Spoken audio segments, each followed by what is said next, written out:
Ladies and gentlemen, welcome back to Discovery Debrief, a podcast that dives headfirst into the proverbial deep end of the latest trek into the final frontier, Star Trek Discovery. I'm co-host Chris Clow, and I'm joined, as usual, by members of our bold panel of Star Trek franchise explorers, including Rachael Clow. Hello. Zaki Hasan. Hello, hello. And Cicero Holmes.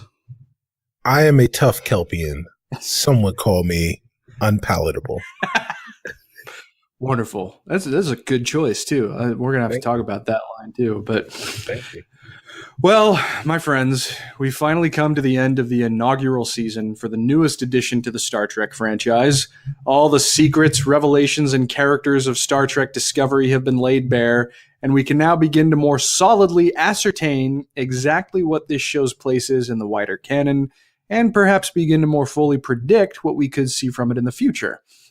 Now, this week our discussion is going to be pretty narrowly focused on the season finale by itself. We'll have a forthcoming episode that examines the entirety of Season 1, but for now we'll keep this as a pretty typical addition to our regular episodes in order to close out those kinds of discussions here, at least until Season 2 begins. Of course, though, we'll ease into our news and episode discussions by talking about what everyone's been up to this past week. How have you guys been engaging with Star Trek since we last recorded, besides, of course, taking in the finale of Discovery? Zaki, have you still been busy, or were you able to fit in some other Star Trek? You know, I'm so busy I haven't been able to watch anything, but what I have done at the risk of doing a little self-promotion is I popped on my Star Trek commentary tracks that I've been doing for my Nostalgia Theater podcast with Glenn Greenberg. So I don't listen to my podcasts usually, but I hadn't heard these, and so I popped them on, and again, this is a little self-promoting, but they're pretty good. I gotta say, it's good entertainment. We're talking through the classic Trek movies, and really, I'm just a vessel for which for Glenn Greenberg, who is an expert on these things, to really share the benefit of his just immersion in Star Trek with the world. So, pretty good, if I do say so myself. And how many have you gotten up to the Undiscovered Country? We are up through number 4. Oh, and okay. So next up is Star Trek 5. And the funny thing is, this all started because Glenn had reached out to me. He's like, "Hey, we should do a commentary on Star Trek 5." And I was like, "Why don't we do all of them?" Because it's never the easy way. So number 5 is next, and then I feel comfortable announcing it here for number 6. Glenn and I will be joined by Mr. Chris Clow. All right. It's going to be a lot of fun. I mean, I think I've expressed multiple times on this show how much reverence I have for the Undiscovered Country, but no, it's something I'm very much looking forward to, and I really, really appreciate the invitation. When you guys recorded your commentary for the motion picture, did you guys do theatrical or directors? That's a good question. We did theatrical because the director's edition is not available on Blu-ray or digital. Right. So we went with the theatrical cut. This was much to Glenn's chagrin because he has, I think, deep-seated moral objections to the theatrical cut. So I had to, he doesn't own it, and he's like, "I'm not buying it." And I was like, "Fine, I will buy it and send it to you so that you have it to watch." So that was a lot of negotiating that we had to do, but he still brought it. He brought the game for his commentary. You know, it's funny because about a month and a half ago, I was actually looking into it. The director's edition is available digitally, but only through one channel, and that is Amazon Video. You can actually buy it in standard definition, since it obviously hasn't been mastered in HD, on Amazon Video for I think $10. But Okay. who wants to do that? It's so, well, I mean, because the effects on that were mastered in standard def. They didn't have the foresight to actually master them in high definition resolutions. So, which is such the metaphor for how Paramount has always treated Star Trek. Oh yeah, tell me about it. Oh my God, we could have an entire episode just about that. But oh boy. Well, Rachael, what have you been doing when it comes to engaging in Star Trek? I've been listening to Drastic Measures. Yes, you have. More. Yeah. Yes. Mm-hmm. And I like it. I'm sorry. I have to admit that I listened to a bunch of it and then I had to go back and listen to it again because I wasn't paying attention for some reason. Oh, Rachel, tisk tisk. So I actually haven't gotten that far because I had to retrace my steps. Yeah. But I haven't been making that mistake again because if I feel distracted, I've not been listening to it. Good. But that has also hampered my progress. Mm-hmm. Well, you've been watching some Star Trek too. Have I? Yes.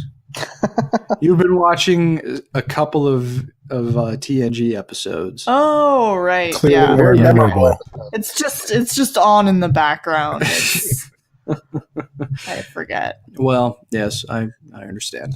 Cicero, I have a bet going with Rachel right now about whether or not you have finished Voyager. So, well, I don't know who had the bet, but seeing as how I was going through about a season and a half per week per debrief episode, I would say that one of you is disappointed to know that I am only up into season 4 halfway. So, I spent a lot of time going to see Black Panther. So yeah, sure. so that took up a lot of my time. I probably could have seen about 4 or 5 more episodes of Voyager, if it wasn't for me jaunting off into Wakanda. That's a hell of a jaunt. Yeah, Wakanda forever. So I am halfway through season 4. I just finished the episode Mortal Coil, which is the one where Neelix dies and 7 of 9 brings him back after being dead for 18 hours. And he has an existential crisis about his race's beliefs for the afterlife. When he realizes that he was dead and he didn't view the afterlife as was promised, and he didn't get to see all of his family, the family that he was looking forward to seeing. So it was a good episode. I'm really enjoying. I do feel that you and Zaki were correct, and Rachel were correct. Rachel correct being that 7 of 9 is much better than Kess. And that the show itself has definitely picked up steam as a result of having 7 in this area, and the fact that they are in an uncharted portion of the Delta Quadrant. So I really do feel like the each and every episode so far has been stronger. More strong, or stronger than the one that before it. There is one though that is a standout, and I can't remember the name. But you and I talked about it, Chris, briefly.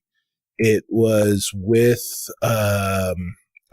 Kirkland Smith. What's his Kirkwood Smith. Yes, Year of Hell. Year of Hell 2-parter was super good. That was of course teased in an episode featuring Kess, and when she was aging backwards. The Year of Hell 2-parter was super good. Brought in some existential crises and questions of its own within that episode. So that was super good. And of course, shout out to John Rhys Davies, who plays Leonardo da Vinci in several episodes during this season. So that's always great to see both a he's not an ogre. What is he? What are they called? Gnomes? A dwarf. Yeah. A dwarf and a professor from Sliders. So it was great to see both of those. See that guy in a character such as Leonardo da Vinci. So that was great. Yeah. Definitely. Yeah. Yeah. Year of Hell I do love. And Chainway is such a badass in those episodes too. I mean, when she goes into the fire and she's like, all right, well, I'm going to get burned. Oh, well. And she's just going anyway. Yeah. Hell. Tell me about it.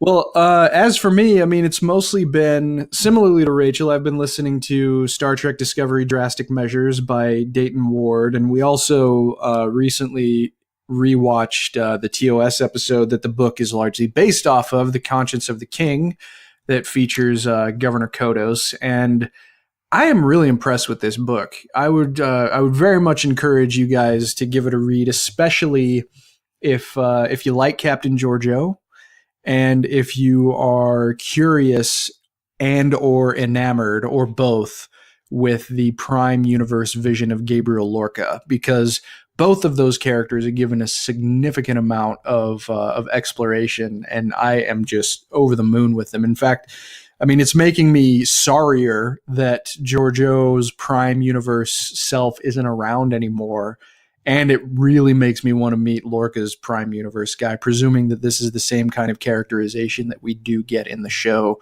should he show up. But it's a great book, highly recommended, especially ahead of the fact that at least Rachel and I, but maybe more of us, will be reviewing it in a few weeks' time after we review the full first season of the TV show. So definitely look for that as we go forward. But before we actually get to our episode discussion, we have a couple of news items, so let's go to those first.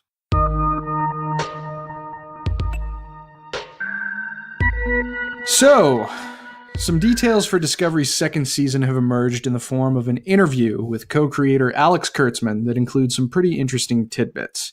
While there's one major aspect that we won't discuss here because it'll step on the toes of our episode discussion, Kurtzman did hint at the idea that we haven't seen the last of Ash Tyler or L'Rell, and that tensions with the Klingons could potentially flare up again, since they may not necessarily be particularly happy with the way that the war ended. Obviously, we'll be discussing the end of the war in detail here in a few minutes, so I just want a very basic answer initially, but save most of your thoughts for the relevant part of the episode discussion. Do you guys feel that it's necessary to continue discussing either these characters or the larger makeup of Federation Klingon antagonism in the show's second season? Rachel? Necessary?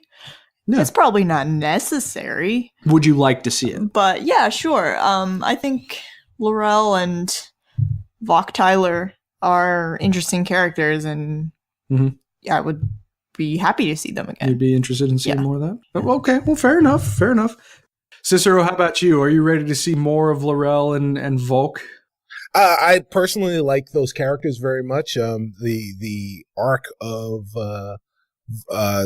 Tuvok or Tyvok has been really, really compelling, and I think L'Rell is she's really been a puppeteer behind the scenes and is now stepping out into the forefront.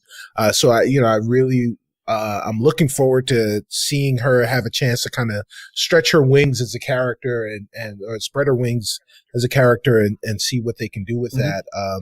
Also, not to mention something that Zaki mentioned last week, which is, they needed a way to legitimize this Cold War. And I think these two characters can really help further that the coldness of the war with the Federation. Sure. Very well said.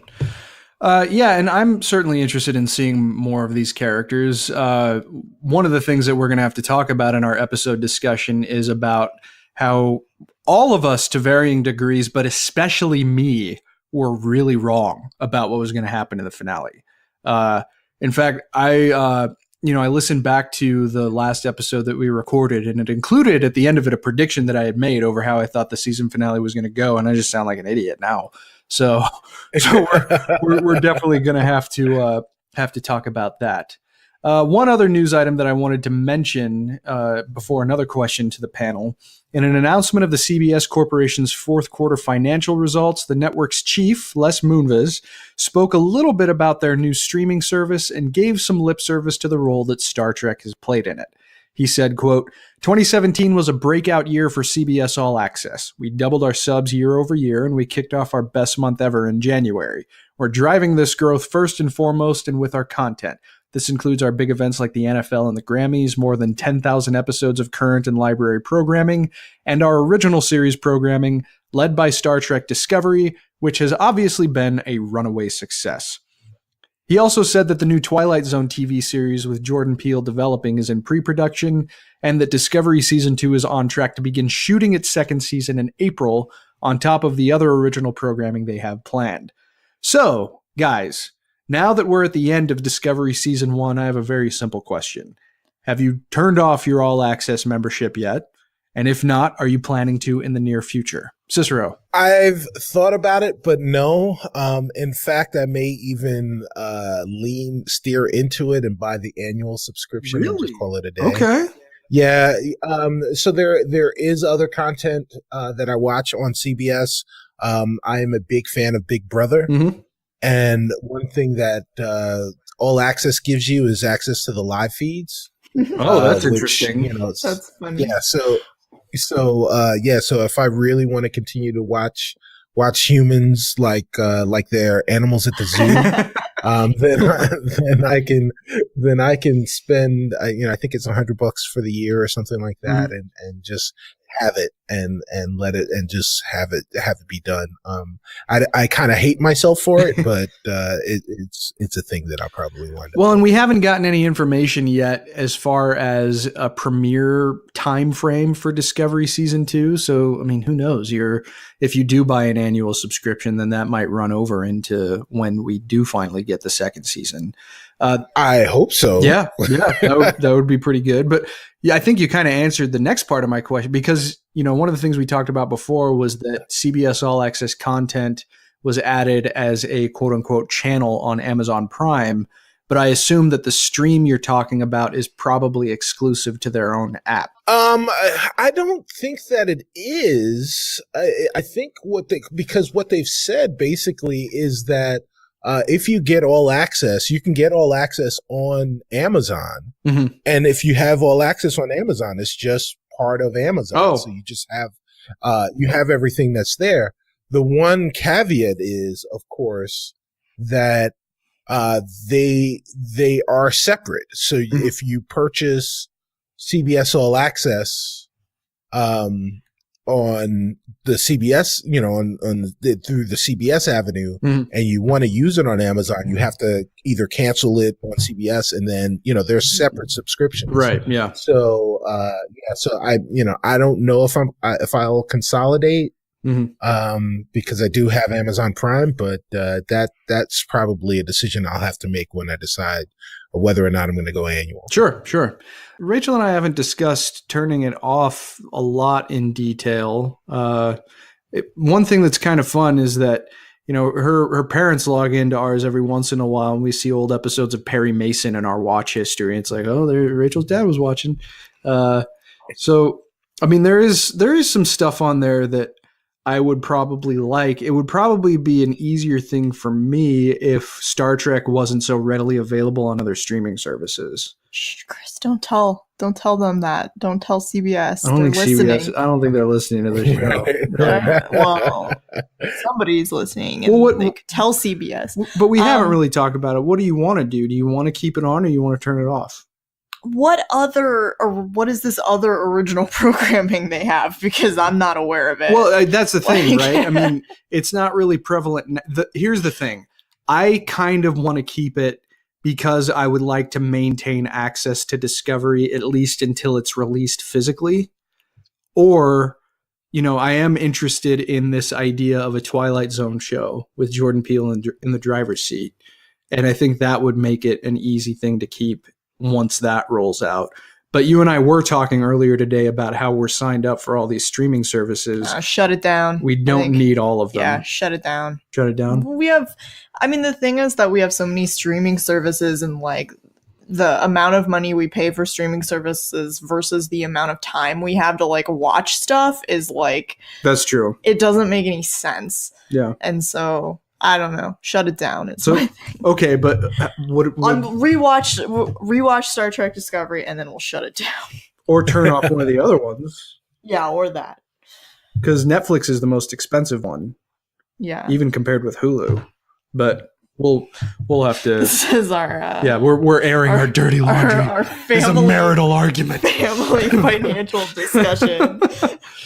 Well, but Clow&nbsp. but no, I think it is a worthy question to ask at large, though, because I wonder if CBS is going to see a big drop off. But I mean, obviously, our panel isn't a very huge research sample.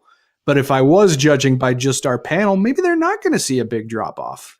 All right, well, we do have quite an episode to talk about, so let us move along to Star Trek Discovery Season 1's finale, Episode 15 of the show overall, Will You Take My Hand?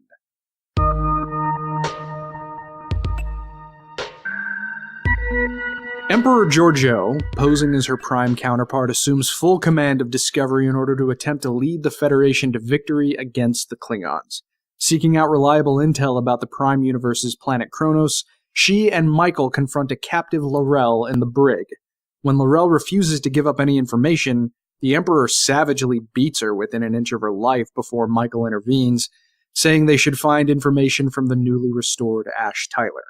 Tyler, repentant of his crimes committed as Vogue, cooperates and says that a drone, intended to map Kronos and provide possible targets, should enter the planet's dormant volcanic system beneath the surface through an entrance beneath a shrine, and the Emperor agrees to the plans of whom she calls a half-breed. So, the first thing that I want to ask you guys about the opening of the episode, and this might be an extrapolation on my part, but what does the employment of the Emperor and her methods tell you about the Federation, particularly at this point in its history? Do you think that previous conflicts, like with the Xindi and the Romulans, in addition to this war, play a part in their desperation? Or is the Federation leadership simply acting based on the losses they've suffered? You know, there aren't a lot of canonical references to the Romulan War in the shows. I mean, obviously, Enterprise couldn't really touch it. And we got a couple of things in Next Generation. But I think the biggest canonical hit in the Star Trek universe actually comes from Star Trek Beyond, where you actually see one of the soldiers of that war and the consequence. Like, he was so, Balthazar Edison was so like consumed with this idea of the Federation having no teeth compared with United Earth and with Mako.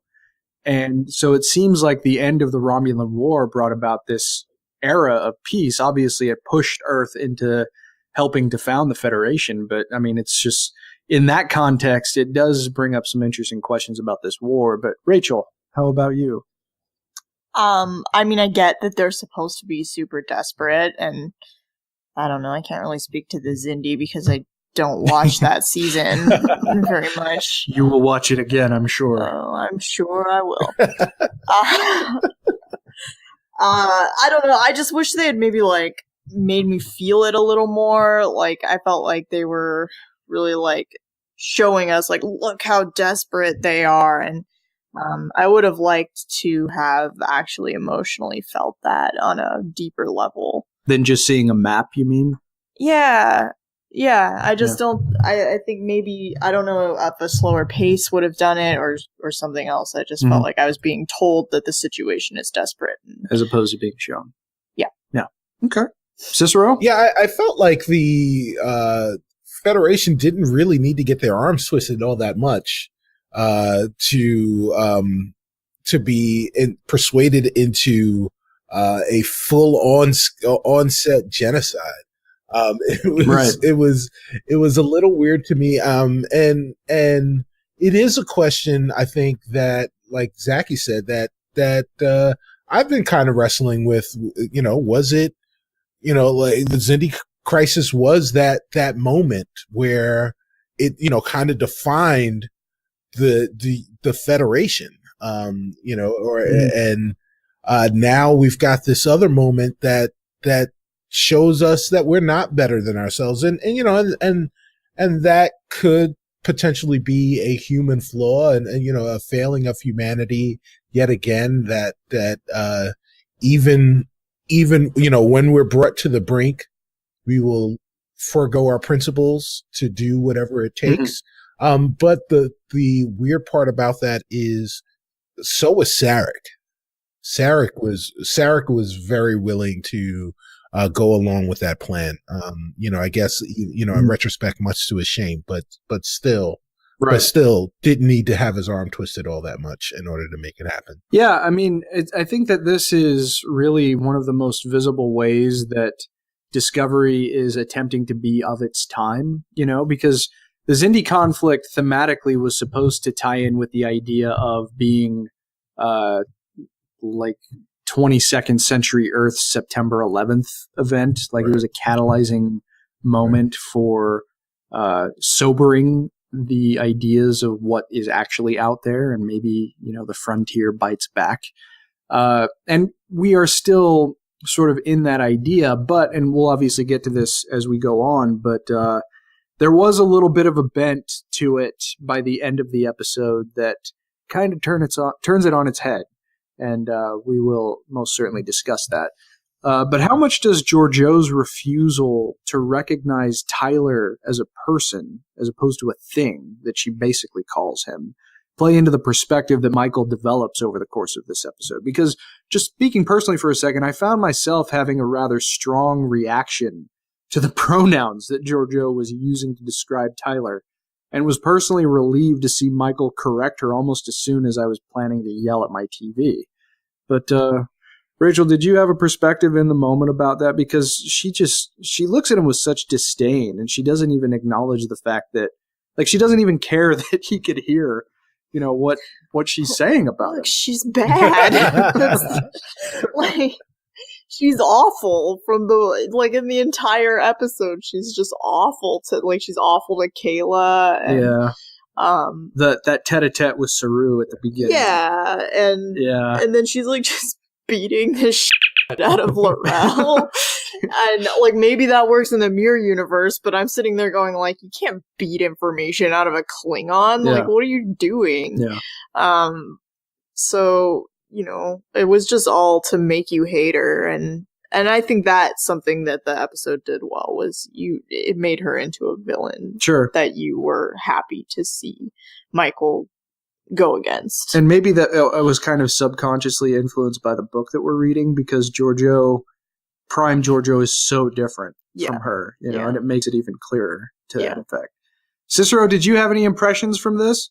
Well, it was the first time since she's been introduced that I really felt like the Emperor was villainous. Sure. Just straight up black hat heel. And as Rachel said, throughout the entire episode, how she referred to Kronos, her conversation with Saru, the dressing down, or the minor dressing down that she gave to Burnham on the bridge, all of those things, and it was just the capper, of course, with all of that was how she dealt with Tyvok. But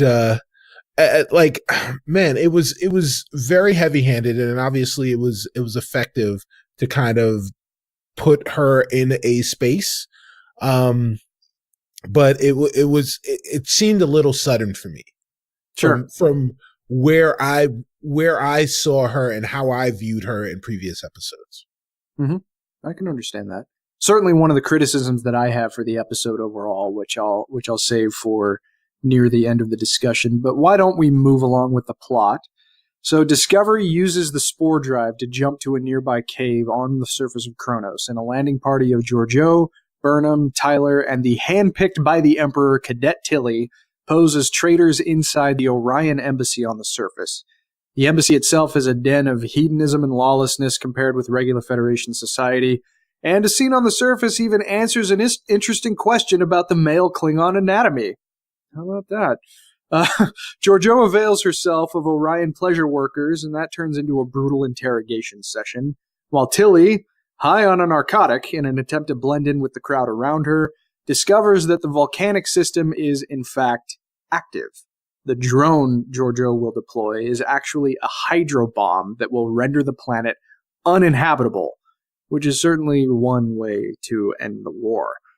So what did you guys make, before we actually talk about the plot point, let's talk about the setting.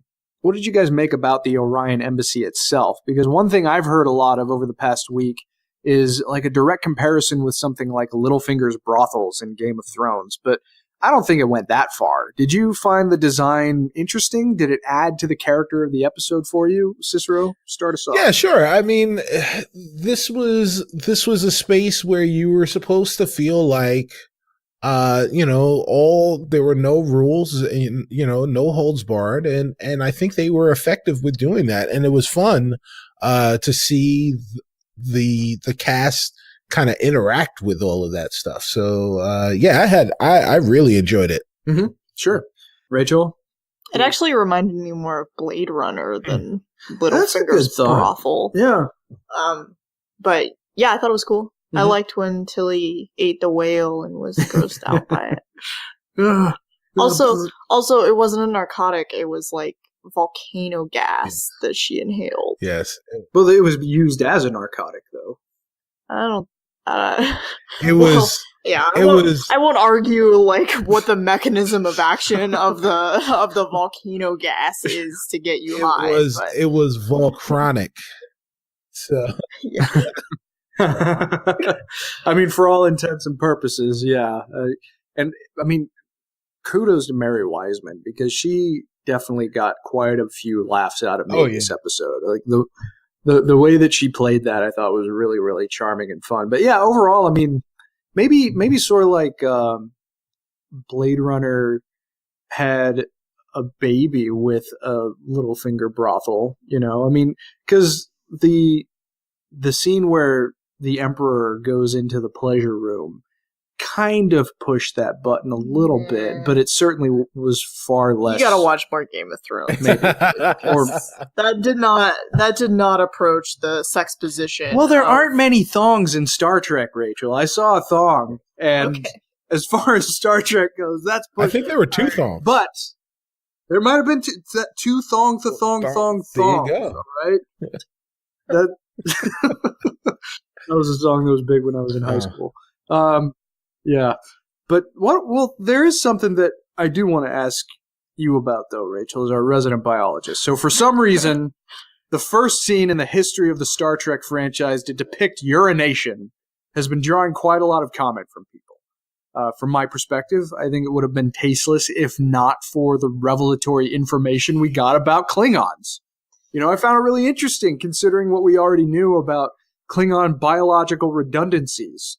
So what did you guys think about this? I'll throw it to resident biology PhD candidate first. Rachel, the Klingon two-prong urination. You think I know anything about this biology? Sure, why not? Well, I mean, I know it's like possible for humans, so why not? Really? Yeah. It's news to me. I saw it. I saw it on Reddit. So whoa. So yeah, Klingons have two dicks. That's a thing. All right. So I mean, I know that like I think like hamsters and rodents, like they have actually like two like bifurcated like wombs, like uteruses, and each one has its own like entrance. Okay. So I guess it's possible, like, if you're gonna have bilateral symmetry, like, instead of having, like, one set of reproductive organs, you actually have two. Mm-hmm. That seems plausible. It leads a lot of questions about things that Worf has done in the past. What about Laurel? I mean, she was into Tyler after he was Tyler. It's like, really? I mean, conceively, not everything was changed about him, but I thought that, I don't know. All right, now we're going into different territory. It's getting blue. Zaki, what did you think about this? I mean, obviously, we're so familiar. We've heard about Klingon biology before. What I want to know is, was this tasteless to you, or did you find it kind of moderately interesting considering what we already know about Klingon anatomy? I mean, I can't say that some great void in my life has been fulfilled with this.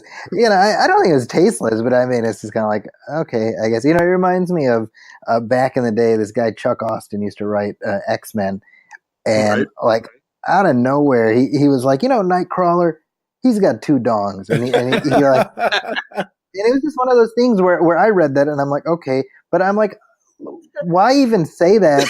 Except just the thing, right? Because there's what expression is that ever going to have in any kind of a story? You know what I mean? Yeah, that's a good point. It's too much information. Yeah, it is. Yeah, that's exactly. Yeah.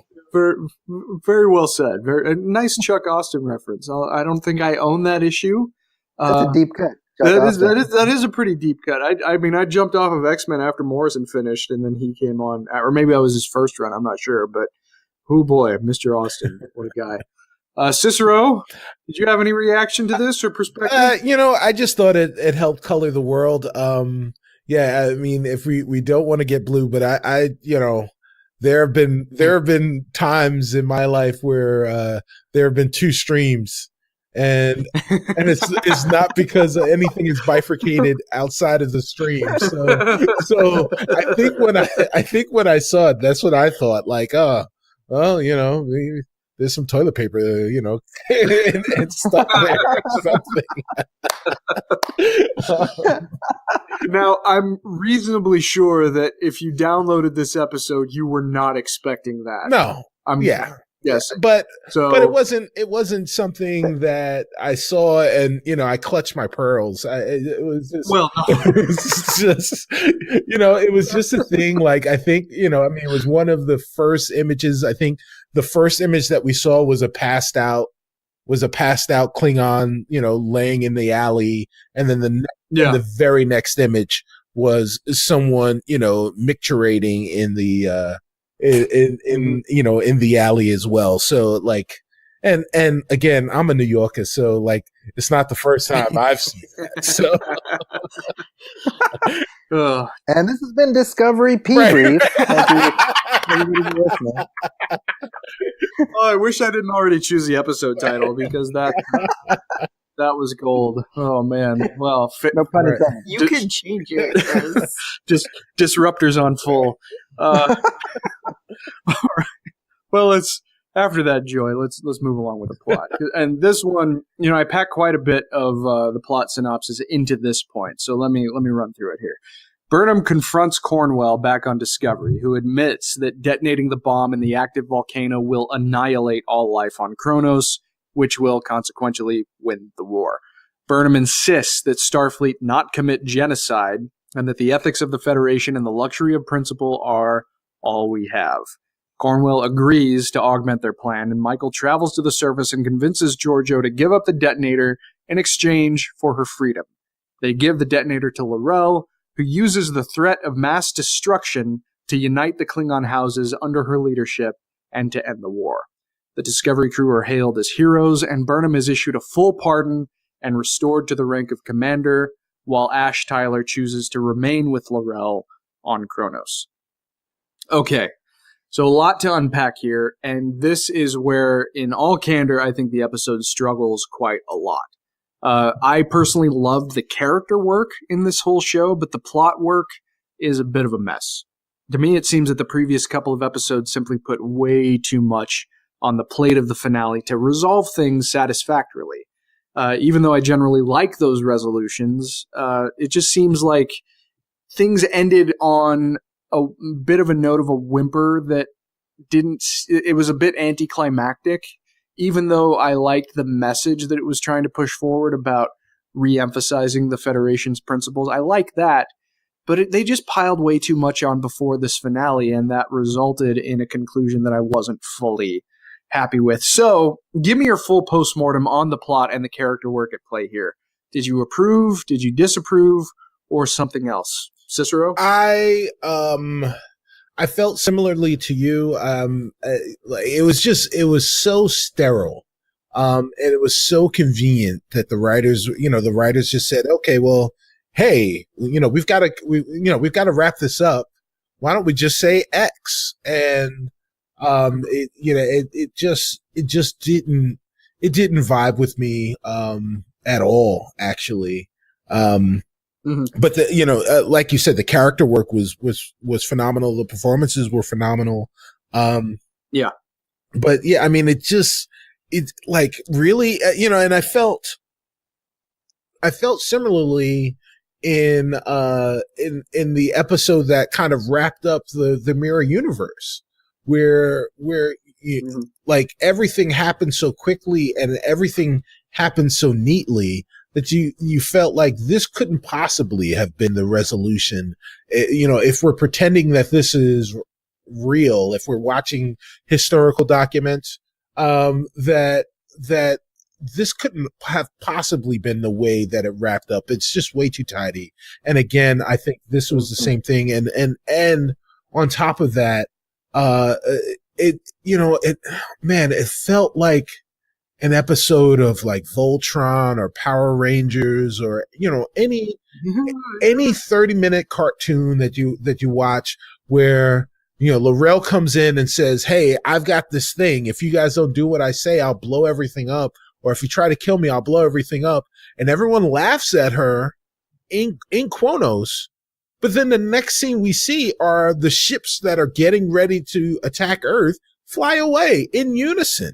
Yeah. It was just like, how is this actually happening? And, had they had the time, had they planned this out a little bit better, I think that we would have, I think they could have done all of those things and it would have been much more satisfying. Yeah. Yeah. Well said. And, the same thing with me. The moment seeing the Klingon ships fly away from Earth when it's within visual range like that. Really? I don't think they should have had that image in there. But Zaki, how did this land with you? Are you in a bit of a similar boat or a different boat? What do you think? No, I'm with you guys, and I mean it occurred to me. I'm like, how tenuous is the Federation that, but for Michael Burnham happening to be there, they almost committed genocide. Ooh, close right? one. Like, that baffles the hell out of me, because it's like, I would have been more intrigued if Burnham's like, "Don't do this. This is blah, blah, blah." And Cornwell's like, "Of course we're not going to do that. Here's what we're actually doing." Yeah. Yes. Or something that, because to me, I mean, again, it's sloppy to me because it weakens the Federation as a concept to strengthen Burnham as a character, and I don't think you need to do that because Burnham's already a strong character. Yeah. So I found I don't know, I found that irksome. So yeah, absolutely. That's my thought. And I think I'm in general agreement with you, Rachel. Yeah, I agree with what's been said. And I agree with myself from the last episode where, I didn't fully emotionally buy the desperation. Mm-hmm. I also I don't like it in continuity wise, right? That there's, these massively deadly attacks that have happened where it's like, surely like people's family members have been killed by Klingons. Well, that's what I was going to ask you next, because you expressed a lot of misgivings about the war in previous episodes. So, did the finale resolve them or exacerbate them or do something else? I assume that it might have exacerbated them for you. Yeah, they didn't resolve it. It didn't resolve it in any way. Mm-hmm. I just, the retcon is too large for me, that there should be people who are traumatized by this having happened. Mm-hmm. That should have shown up. And that's the kind of continuity thing that bothers me. Like the aesthetics of everything, whatever, I don't care. Mm-hmm. But it's sort of these like broad strokes things that you can have, like giant, like massive interstellar wars. Yeah, interstellar wars that never get mentioned again. It's like, if you're gonna do that, set it after Voyager. Well, let me throw a possible caveat at you, though. Even if we know that in the original series this conflict is not referred to, at least not in any way that has been retconned for us. Yeah. Would you find it maybe more satisfying if this specific war is revisited to that level in a future season of this show? That would be good. Mm-hmm. Could that potentially resolve things? I don't think it'll resolve things for me, but like I'm always going to know it's a retcon. Mm-hmm. I mean, it is kind of odd the way that you bring it up, because there are characters that we know, and you and I talked about this last night, that we know that are serving in Starfleet that we will see in the original series. Yes. Scotty is a veteran of this war. He has to be. Yeah. You know? Based And on his age. Yeah, based on it, because as far as I think anyway, he's the oldest member of the Enterprise crew by the time TOS happens. Is McCoy older than him? I feel like. Okay, well, so conceivably both of them then are veterans of the war. Spock is a veteran of the war. Kirk, I mean, even though he's only a lieutenant by this point, he's still technically a veteran of this war, depending on where he was and what he was doing during this conflict. But wasn't mentioned in his autobiography. Wasn't mentioned in his autobiography, obviously. But, you know, as I said before in a previous episode, Kirk does have a significant amount of antipathy towards the Klingons when we meet them for the first time. Yeah.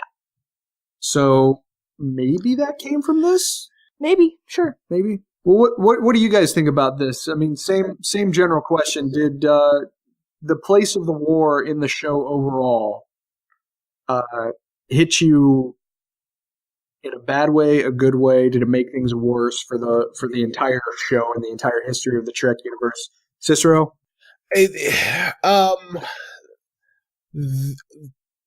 Man, it was tough. Like it's tough. Well, first off, if you think about it from this perspective, that you've got there were a large group of people that were veterans of the World War II, Vietnam, all of these wars that held racist pejoratives towards their enemy, towards the enemy of that war, long after, and we don't see any of that in TOS. We see some of it, but not enough to make it like believable or real. So one other thing I want to bring up too, a couple more points on this plot point before we get to something big that happened at the very end of the episode. But the crew of Discovery are hailed as heroes. Stamets has been promoted to lieutenant commander. Tilly has earned her first PIP as an ensign and a place on the command track. And Michael's commission has been restored and her crimes have been pardoned by the president of the Federation. How do you guys feel about the crew at large and where they're placed as we head into season 2? Are you pretty satisfied with, because I mean, I think generally we all like the character work that was at play here. So when it comes to the standing of the characters specifically, as we get ready to join this crew for more adventures in the future, how do they sit with you, Zaki? They feels like appendages in search of a head right now. Even though Burnham is the lead of the show, we still need a captain, and so waiting for that. Like I feel like other than Burnham, like I don't mind Saru. Tilly's fine. I like Stamets, but none of them. I don't know. I haven't formed like a kinship with any of them as compared to the other Trek characters. And then I think to myself, like, well, how long did it take me to really, glom onto Riker or Geordi or whoever? Was it right the result of just voluminous numbers of episodes? So I don't know. I'd say it's like it's a TBD right now as far as how I feel about the characters. Mm-hmm. Okay, I think that's fair. Cicero. Yeah, man, listen. So I was waiting for Chewbacca to come out and roar so people could clap. I mean, that's really kind of how I felt once that stuff happened. But I mean, at the same time, yes, it was this. I mean, the season was really all about the redemption story, the downfall and the redemption of Michael Burnham, and I felt those things, and I appreciated those things, and then of course, I think secondly, the maturation of Ensign Tilly, from cadet to ensign, and fulfilling her destiny to potentially become a great captain for the Federation. So, I mean, I thought those things were great, and Stamets getting promoted, and Culber being posthumously awarded the Medal of Honor. But the one thing that I keep wondering is, like, what the hell does Saru have to do in order to get command of the ship? Like, I mean, how much more does this guy need to show that he is worthy of command? I mean, like, we again in this episode had another moment where Saru stood up and showed, not only did he show solidarity and support for a person that was, at the beginning of the season an antagonist for him and Michael Burnham, but it also was another moment where we showed that the crew was fully behind their captain, and their captain is a Kelpian, and his name is Saru. So the fact that they were on their way to Vulcan as the episode was ending to get their new captain, who knows who it is, really kind of it felt disrespectful to me. Like, I was upset about the fact that, we're not going to see Saru as the captain of the ship, or maybe we'll get to Vulcan and Sarek will be, he'll say, hey, the captain is right around this corner, and Saru will walk around the corner. It's a mirror. And Sarek will say, surprise, we got you. You're the captain. I mean, that was, I guess, my biggest takeaway from it. And again, just the overarching feeling I had with this episode was that it was a little too clean, that here we are at the end with an award ceremony for everyone. I was kind of miffed with that, or nonplussed by it all. Okay, fair enough. Rachel, where we left with the characters? I just felt like the whole episode was so rushed that, like, you had this at the end, and it just felt weird, like it was artificial. Like they're like, okay, feel concluded now. Everybody got what they like. The conclusion is now, and so like. It reminds me of, like, dumb essays I had to write in high school, or, like, you have to, like, in conclusion. So, yeah, I mean, it's fine, but it's just the whole episode. It was part of the larger problems I had with the episode. Yeah, and I'm in general agreement with you guys. I mean, I can't say that I'm not interested in seeing more from these characters, because I think there is a potentially very interesting crew here. We saw flashes of brilliance from all of them over the course of the season. But we do need to have more time with everyone, as opposed to just Michael, Saru, Stamets, and Tilly. There's a starship crew is made up of dozens of people, whether they appear 2 times, 3 times, 5 times, or a whole season. The other Star Trek shows, obviously not in the first season, but other Star Trek shows in their totality are really good at establishing supporting characters, and I definitely want to see Discovery continue that trend. Any speculation on who the new captain of Discovery is, or could we see the seeds of a 4th pip for either Saru or Michael? Cicero, you seem to think that maybe Saru could end up being the captain of the ship. Is that a prediction you want to stick by? Yeah, sure. Why not? I think he's earned it. Sure. Like, we should be giving out command to those people who have earned it. Yes. You know what? All right. You know what? Here's a crazy prediction, because, why not? Right. The captain of the ship will be someone named Spock.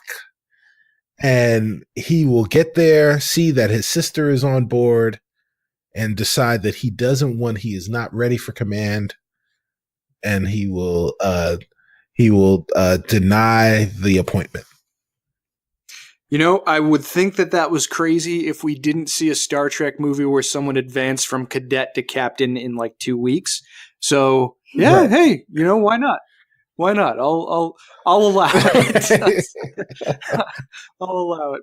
Maybe there is a commission for command that Spock turned down that we didn't know Right. about before. Zaki, what do you think about the potential future captain of the Starship Discovery? Do you think it's going to be a new character or someone we've seen before? I'm a part of me wonders if the creatives even know yet. That's a valid question. Yeah, sure. It feels a little bit like, all right, we'll like take summer break and then we'll hash it out when we get back. But if I were to make a prediction about a prior character, here's my prediction, and maybe it's a little out there, but the character Majel Barrett played in The Cage. You stole my prediction. You stole. Did I really? Una. Yeah. Wow. She showed up in the Drastic Measures novel too, and I think in the EU her name is Commander Una, which would be okay. It would be cool to see if she would show up. But the thing that I think makes that prediction potentially more salient, that book hinted at this very palpable romantic tension between her and Saru that I would love to see explored on the show. Oh, how interesting. So, which makes, you should definitely read that book. But no, I'm on your wavelength, man. I think that's a great prediction. Really funny.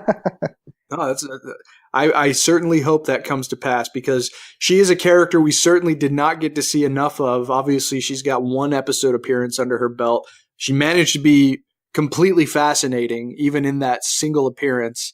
And she's obviously a capable command presence. And we have no idea what her career took her to. So I think it's totally canonically plausible that she could be the captain. Absolutely. And above and beyond that, I don't see them being like, all right, let's plug in another white guy as the captain. Yeah. And this lets you do something that allows for, really kind of the diversity that the show is representative of anyway, while also tying a little thread back to sort of extant continuity in a way that doesn't step on anything, because it's not like this character has a long and tapestry esque history, Yeah, absolutely. No, I'm in total agreement with you, my friend. Absolutely. Nice. Rachel, do you have a prediction? Well, my thought was Spock, so Cicero kind of stole mine. Really? You guys think that he's going to jump from lieutenant to captain, like in the snap of a finger? Maybe not. Right. I didn't, I don't know who it is. Let's say Prime Lorca. You think Lorca's... Prime Lorca's been chilling on Vulcan, doing some mind melds. Healing his wounds from being transposed and from being a witness to the Tarsus 4 massacre. Yes. Yeah. Yeah. But, maybe he, got out of the mirror universe by some sort of transwarp mind meld with someone. Honestly, I would not be against seeing Lorca, especially Prime Lorca. I think Zaki is more correct in that it's not going to be a white male. Right. But if it were Lorca, I might be okay with it. All right. Yeah. Yeah. We'll see. T'Pol is also, I think we talked about that before, but T'Pol is also someone that would be interesting to see. Vulcans do age very slowly. Correct. That is for sure. I would love to see any other character from Enterprise show up because there's nothing that necessarily limits. Like Rachel and I were reading, there was a one-shot comic book that I had her read that featured every doctor of every show. And there was a brief team up of Phlox and McCoy. And Phlox didn't look like he had aged a day in the mid 23rd century. I would love it if Dr. Phlox was able to appear in the show somehow. The comic made a reference to him teaching at Starfleet Academy. And I think he's a great character anyway. So, yeah, I'm all for inclusion of Enterprise characters. Totally. All right, well, guys, we have something big to talk about here because the episode clearly... The episode was not over yet. So, as Discovery is warping to Vulcan to pick up its new captain, it receives a Priority 1 distress call from a ship that they can't initially identify. It eventually comes through that the hailing ship is none other than the USS Enterprise under the command of Captain Christopher Pike. And now we are left in utter shock and awe until season 2 comes out to see what the hell is going on here. They had hinted months ago that they weren't going to touch any hero elements of the original series. And the Enterprise... Got you good, Chris. The Enterprise shows up at the end of this show. Now, obviously, especially as we've been talking, I'm sort of thinking, okay, they knew that they maybe couldn't bring the goods plot-wise, but they had to leave us on a high. For me, it worked. I mean, it was a ploy that pretty much worked. Obviously not enough for me to forgive the faults of the episode. But as you can tell from my heightened voice, this kind of excites the hell out of me. I'm really intrigued by this potential team up of this new show that we've met with the show that I have so much love in my heart for. Even if it looks a little different, I don't care. That's the Enterprise. It looked beautiful. It looked awesome. See, hearing that music accompanying with it, this hit me square in the heart. So, all I want to know is this. What were your initial reactions? Obviously, you know mine. I showed you my initial reaction. Rachel recorded it. And after this, I'll probably share it on the podcast Facebook page so everyone can see it, even though it's not my greatest moment. But how has this moment sat with you since watching it? And what do you think this could potentially mean for Season 2? Zaki, start us off. The USS Enterprise at the end of Star Trek Discovery.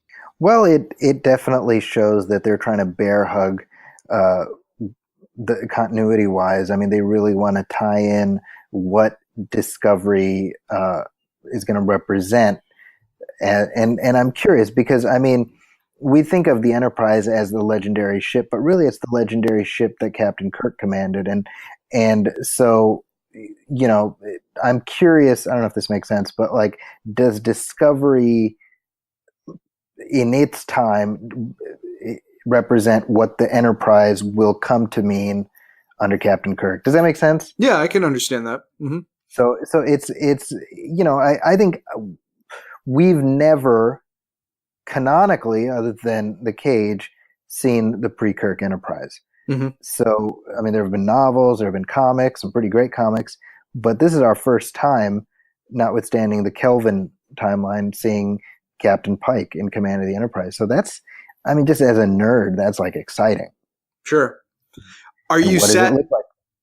Right. Yeah. Well, that's one of the things I want to ask you, because are you satisfied with how much this show is set up over the course of the season to run with the Cage era crew of the ship? I mean, the ship itself, obviously, we all have questions about how, presuming we actually do see the interior of the ship, I'm going to be fascinated to see what the design philosophy is. But as far as the characters are concerned, they named Captain Pike. Burnham and Sarek share a knowing look. They know who else is on that ship. We know who else is on that ship at this point in time, and Spock. Are you satisfied with the promise, I guess, of seeing Captain Pike's Enterprise on this series in Season 2? Yeah, I mean, I think it's exciting. I mean, I don't know. I mean, maybe you guys do. When is Discovery set vis-a-vis The Cage? Has The Cage already happened, or is it going to happen? The Cage happened in 2254. The finale of Discovery takes place in 2257. Oh, okay. So then, okay, that's really interesting. Okay, so that's cool then, right? So we're really due to get then is a decades belated sequel to The Cage. Yes. That's kind of cool, you know? Yeah. You know, is like, and how many years away are we from Kirk taking command? Is it 10 years away? Just about. Yeah, canonically, what was established was that Kirk took command of the Enterprise in 2265 and finished his 5-year mission in 2270. I guess the beginning of 2270, because 2271 is when TMP takes place at some point. So this is what's interesting to me. In The Cage, we see a Christopher Pike who is like kind of done with it, right? And he's at his lowest ebb. And yet we know he put in, 6 or 7 years following that in command of the ship. So this will be a chance to really see a Pike in his prime. Yes. That's cool, And I think I said this on this show or I said it off mic. I would love if we could get Bruce Greenwood in there, and give him like a Jeffrey Hunter hairstyle, because to me, maybe it's a pipe dream to get Zachary Quinto to play Spock, but Bruce Greenwood is so good as Pike. He is. Yeah. He's very here's the problem canonically is that Bruce Greenwood now is on the older side of playing this version of Pike, right? I mean, that's not enough to dissuade me from wanting Bruce Greenwood. I would love it. The fan casting that I threw out on a Facebook group was Tom Welling as Captain Pike. Oh, because I think that. I think that would be pretty cool. He's about the right age, and he looks kind of like Jeffrey Hunter. And I think that might be kind of cool. That's a fan pipe dream on my end. But when it comes to Spock, presuming Spock actually does end up appearing, because the writers have been kind of hot and cold about it, Spock needs to be Quinto. I mean, Quinto is Nimoy's appointed successor as Spock. But the fact that they've been weird about saying what the possibilities for Spock are and whether or not we're even going to see the interiors of the Enterprise has me kind of like hands off a little bit. Like, are you guys know what you have? Why aren't you going to use this to its full potential? But we'll see. But I mean, here's the problem: you can't allude to Spock. It's like you either show him or you either show him or you don't mention him, because you're just going to piss people off. Oh yeah, totally. If you're like, oh, it would be like the movie The Bourne Legacy. Right. Yeah. Ooh, good like point. The Jason Bourne spin-off where Jason Bourne is always just like down the hall or in the other room. Right, yeah. He's Snuffleupagus. You just missed him.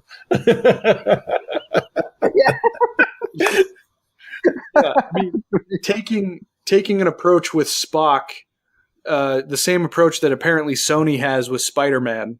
We'll do Venom, but get this, without Spider-Man. Or there's this show with Lex Luthor and Lois Lane, but get this, without Superman. I mean, it's just like, don't do that to Star Trek. Just don't. You're showing us the USS Enterprise. Right. We know Spock is there. You have a guy who's not unattainable on a television budget, especially Discovery's television budget, which is quite large. Get Quinto. Let him be Spock in this era, because that would be awesome. But agreed. So what do you guys think? So Cicero, I mean, how did this strike you? What does it fill you with when it comes to speculation about season 2? Lay it on me. I mean, I completely fanboyed out. I mean, that was the point. Like, that was the goal.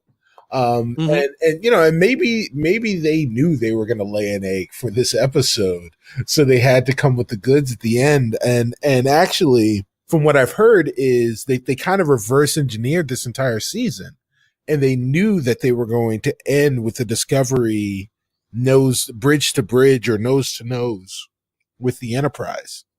Huh. So, and then they just kind of worked backwards from there.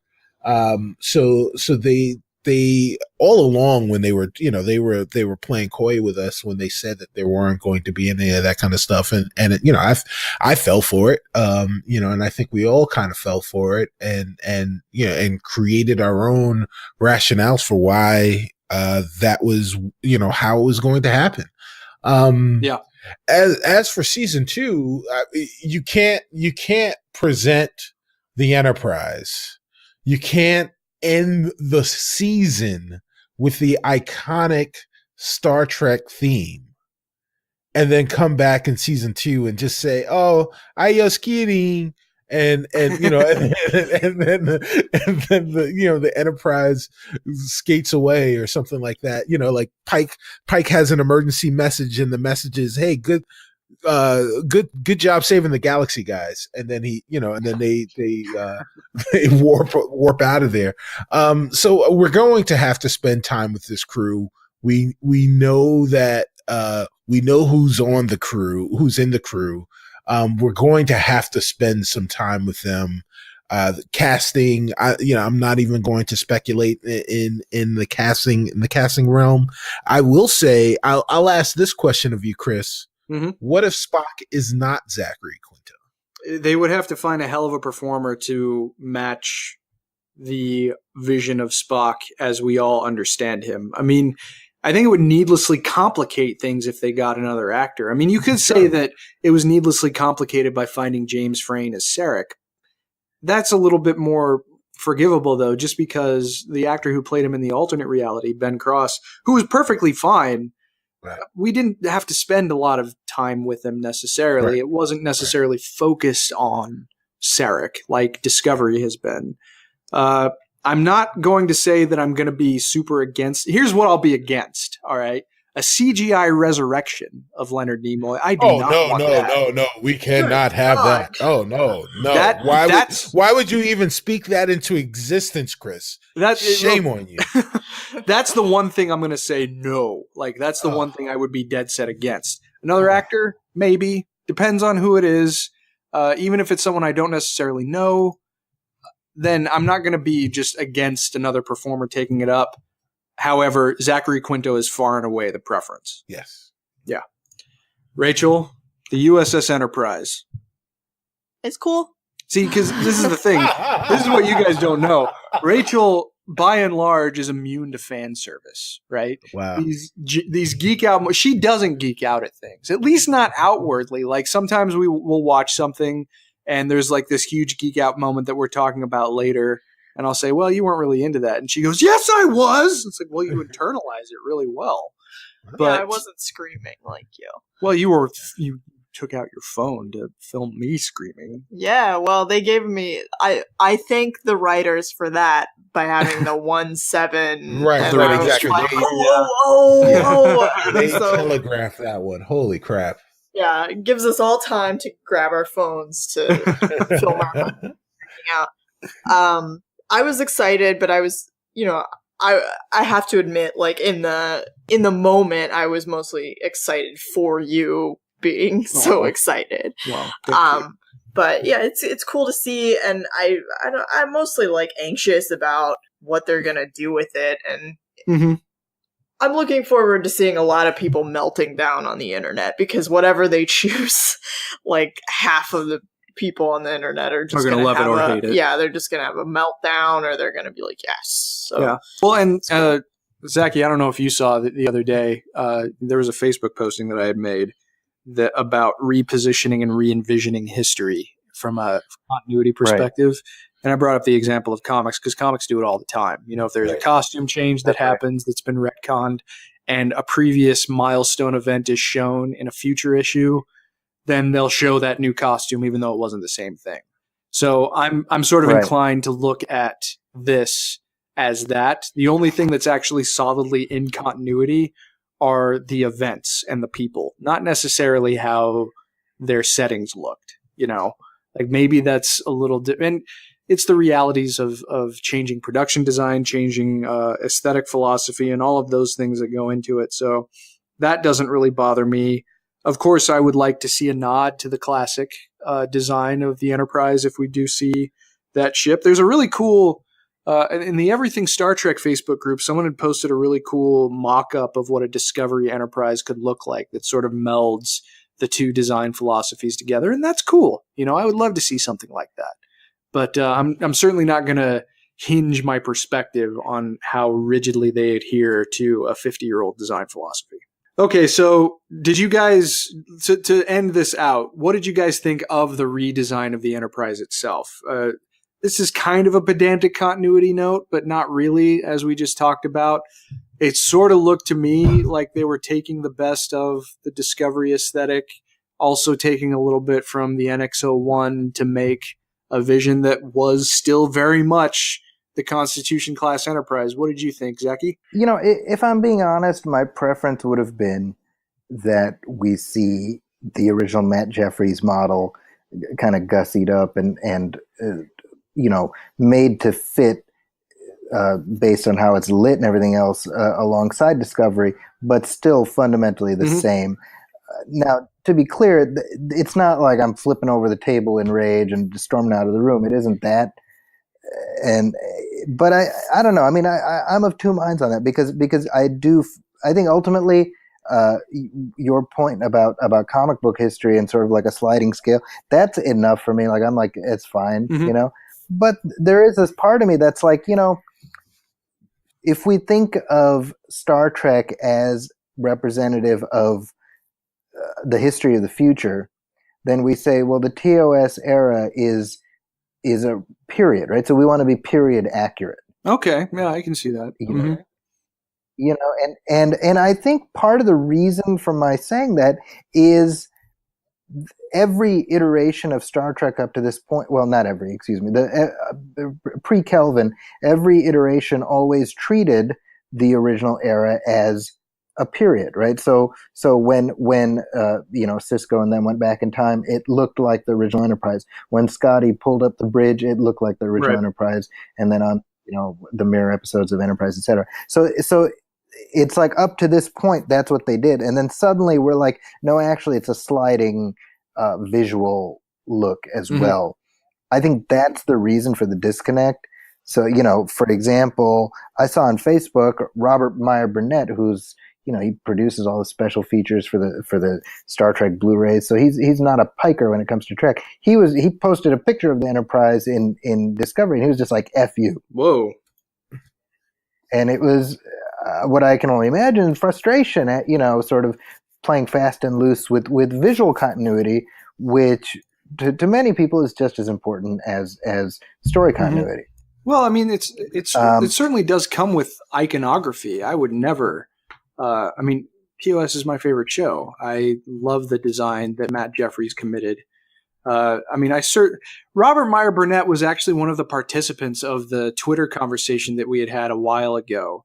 And he and Cicero, it kind of locked horns a little bit because he's on Collider Talk, and he just hates this show. He hates this show. He takes opportunities on his Twitter feed to hate the show out and out. So, I understand that he has a close connection to it and that he's even worked on it, but I don't understand his sheer venom for every aspect of this show. So this just seems like icing on the cake. It almost seems this is more of right. that. Yeah. So that's the only reason why I take a little bit of issue with that response, is because it seems like he's one of the kinds of Star Trek fans that goes out of his way to just hate everything about this show. Right.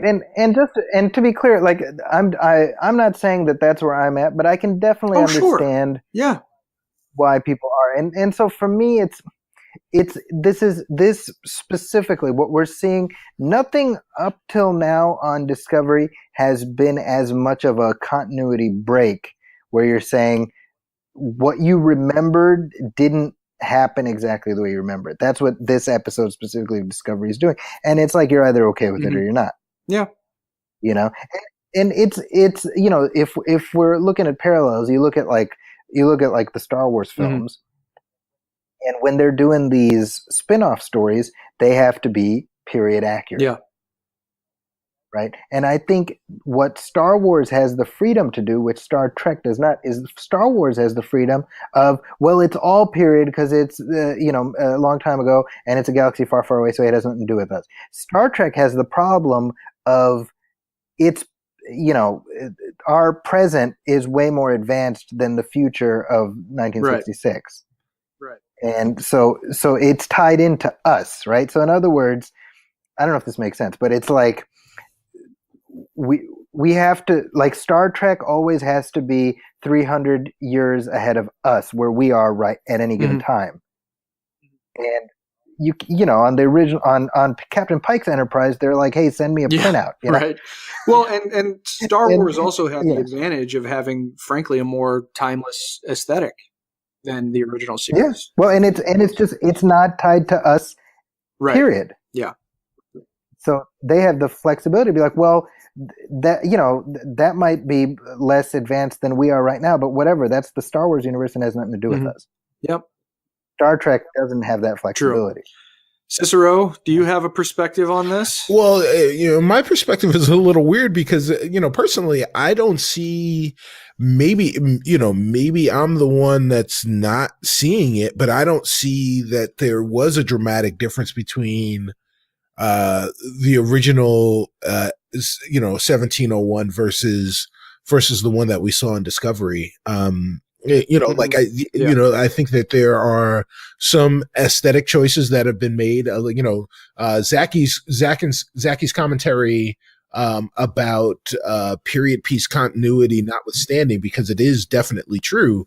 I didn't see anything that would make me feel like this this Enterprise is dramatically different from, or the one that we saw in Discovery was dramatically different from the one that we saw in the Kelvin films pre NX-01, you know? So I just felt like it was, you know, it was just a more modernized version of the Enterprise, because they have more money. And they have the ability to do things a little bit differently. Where the difference is going to be is going to be when we actually, if and when we get to see the inside of the ship, and we get to see the bridge, and we get to see the uniforms and all this other stuff. The thing that I do find a little bit inexcusable and kind of damning on this show and its showrunners is the point that I made in the last question, which is that they started, you know, they started the entire process of building this show around the idea that at the end of it, they would show the Enterprise. So if you go into it knowing that you're setting this show prior to the show that started it all, and you know that you're going to include the ship that started it all, why you would make some of the technological and aesthetic choices that you would make, even because you have all of this, you know, because you have this budget, is kind of perplexing to me. So, you know, hopefully those things will be explained, and you know, once we actually get to see a vision of the Enterprise crew, Pike's crew, maybe we'll get some of that stuff explained, or maybe it will just all pretend like it didn't happen. We'll all be like, Worf, we don't talk about that. So Rachel, do you have a perspective on this? Chris, you know that I'm aesthetic blind when it comes to That's true. things. Yes. I don't notice changes in superhero costumes. Well, to be fair, you didn't notice the change between Amazing Spider-Man 1 and 2, which was pretty substantial. Yeah, I also wasn't paying attention during those movies. Right, gotcha. So, like, it looked like the Enterprise to me, like, just a different shade of gray, I guess. So I'm fine with it. I completely understand why people are upset. Like, it comes down to what Zaki was saying, that, you know, this is it either works for you or it doesn't. Yeah, like, you can take different tacks on it. You can take this is an immutable thing, a historical period, or you can say, you know, we're going to do it in the art style of whatever we're doing now. So, you know, I'm personally not offended by it, but if you are, I sympathize with you. Very well. Well, we do have one listener question, and I want to throw it to Zaki to end the show because it kind of ties into what we were just talking about. So why don't we open up the old communicator? So this question is from Rob O'Connor. Zaki, how faithful should the show be to the aesthetic of the cage, given that they've already broken the seal by tweaking the design of the Enterprise? So I assume that Rob is talking about when we actually do pick things up in season 2. Do you want to see the aesthetic of the cage adhered to, whether it's the set design of the Enterprise, whether it's the uniforms the crew might wear, even though that's, you know, it may not necessarily be the same thing? Do you want to see that observed rigidly, loosely, or not at all?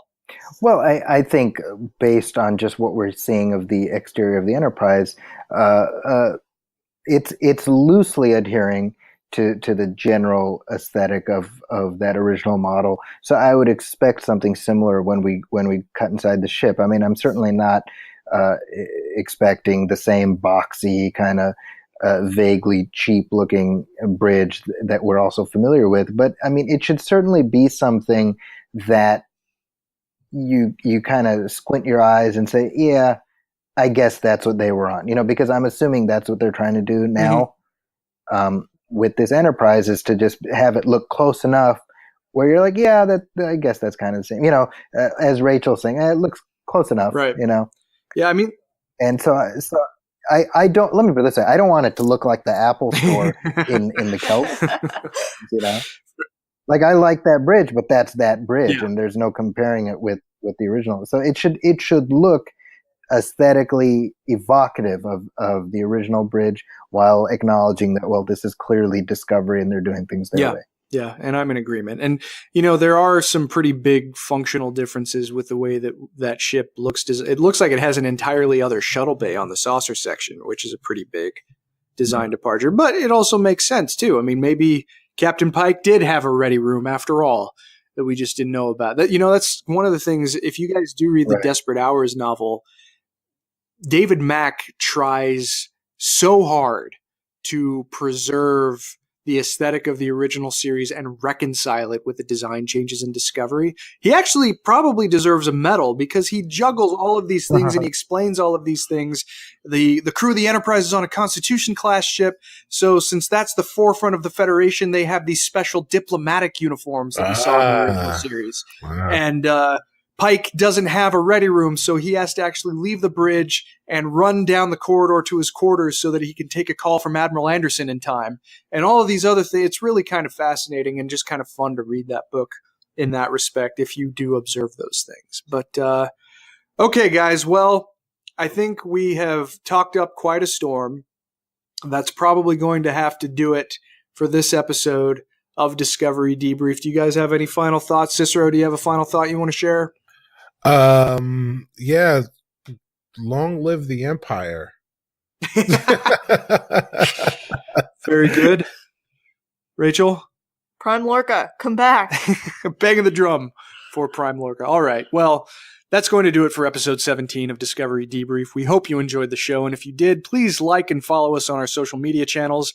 If you'd be so kind, we'd also appreciate it if you wrote a review for the show on iTunes or Facebook. It only takes a minute, and we'll be happy to read your review on the air when it is posted. If you have any questions, you can follow the show on Twitter at DSC Debrief, where you can also find all of our individual Twitter handles. And feel free to send us questions through Twitter, our Facebook like page, or by emailing us at hailingfrequencies@discoverydebrief.com. Please be sure to set your courses for this feed for future episodes as we prepare to discuss the entirety of Star Trek Discovery Season 1 in a future episode. That next episode is likely a couple of weeks away. Rachel and I will be traveling soon, but we'll plan on jumping in to discuss our favorite franchise with you once more when we do return.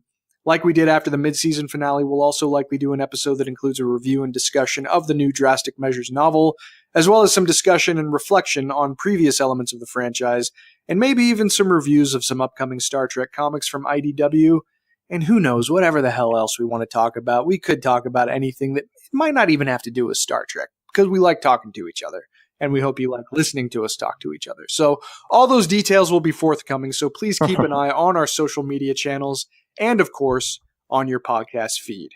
As always, though, until we meet again, please go boldly, my friends. It's the USS Enterprise.